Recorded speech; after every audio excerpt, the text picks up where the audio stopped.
Budget 2026 से किसकी क्या उम्मीदें हैं, क्या विश हैं, इस पर जारी है जी बिजनेस की ग्राउंड रिपोर्ट। और इसी कड़ी में हमारे सहयोगी अम्बरीश पांडे पहुंचे दिल्ली के इंस्टीट्यूट ऑफ होटल मैनेजमेंट और बात की हॉस्पिटैलिटी और टूरिज्म सेक्टर की बजट उम्मीदों पर।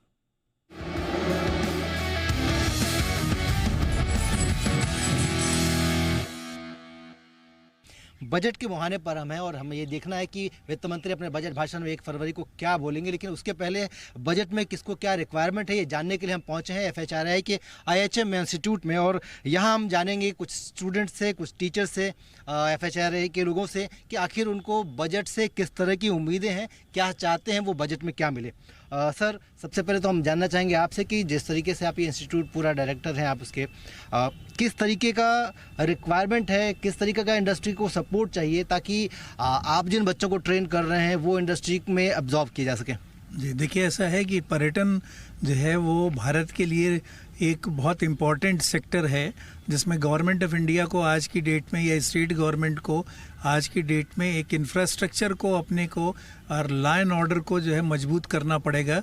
टूरिस्ट इनफ्लो या टूरिस्ट के आने का जो है वो जो संभावनाएं हैं वो काफ़ी हैं, चाहे वो हमारे घरेलू पर्यटक हों या विदेशी पर्यटक हों, रिलीजन के नाम पे उस पर या फिर जो है वो स्पोर्ट्स पे बहुत सी ऐसे जो है अपॉर्चुनिटीज़ हैं जिनको एक्सप्लोर किया जा सकता है। तो सबसे पहले गवर्नमेंट को अपना इंफ्रास्ट्रक्चर मजबूत करना पड़ेगा और होटल्स को और रेस्टोरेंट्स को कुछ इंसेंटिव्स देने पड़ेंगे जिससे कि ज़्यादा से ज़्यादा लोग इस फील्ड में आएँ और इन्वेस्टमेंट कर सकें।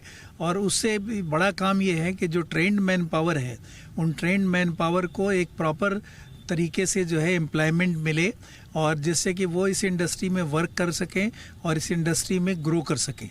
फाइनेंस, इजी फाइनेंस मिले, लॉन्ग टर्म लोन्स मिल जाए कम इंटरेस्ट रेट पे, तो जैसे ही इंफ्रास्ट्रक्चर स्टेटस दिया जाएगा तो ये सारी चीज़ें उनके लिए आसान हो जाएगी। एंड स्पेशली अगर आप देखो टियर 2 टियर 3 सिटीज़ में जहाँ पे अभी रिसेंट बूम है, प्रोजेक्ट्स आ रहे हैं वहाँ पे, अगर ये सारी चीज़ें वहाँ पे मिलती है तो एक तो ओवर क्राउडेड हमारे जो भी डेस्टिनेशंस हैं अभी वो ओवर क्राउडेड है। अगर टियर 2 टियर 3 में डेवलपमेंट होती है तो इस क्राउड को हम उधर मूव कर सकते हैं, जो कि इंडस्ट्री के लिए और वहाँ के रीजनल इकोनॉमी के लिए काफ़ी बेनिफिशियल होगा। अगर आप देखो कि अगर एक सिंगल विंडो सिस्टम आ जाता है जहाँ से अप्रूवल्स एंड लाइसेंसिंग, अगर आप देखोगे इंडिया में अक्रॉस स्टेट्स कहीं पे 70 हैं, कहीं पे 100 लाइसेंसेस तक की रिक्वायरमेंट होती है। बट अगर यही सिंगल विंडो पोर्टल आ जाता है तो ये सारे लाइसेंसेस इजीली मिल जाएंगे लोगों को और कंप्लायंस कॉस्ट भी बचेगा उनका।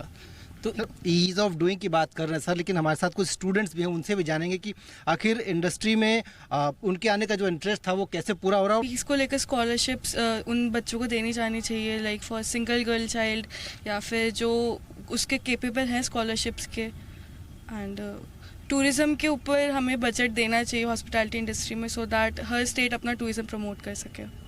गवर्नमेंट को ये भी सोचना चाहिए कि जो भी प्राइवेट इंस्टीट्यूशंस हैं या जो है वो सेमी गवर्नमेंट ऑर्गेनाइजेशंस हैं, उनको गवर्नमेंट जैसे कि पहले UGC प्राइवेट स्कूल्स को जो है इस्टेब्लिशमेंट या कॉलेजेस को जो है इस्टेब्लिशमेंट ग्रांट देती, जिसमें सैलरी इंफ्रास्ट्रक्चर सैलरी का पार्ट कवर होता था।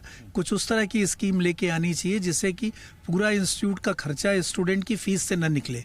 एक सर्टेन सपोर्ट अगर गवर्नमेंट का रहेगा और दैट वो भी एक सैलरी के फॉर्म में फैकल्टी की हो या एसेंशियल एडमिनिस्ट्रेटिव स्टाफ की हो, तो ज़्यादा लोग ट्रेंड होंगे और कम कॉस्ट में ट्रेंड होंगे।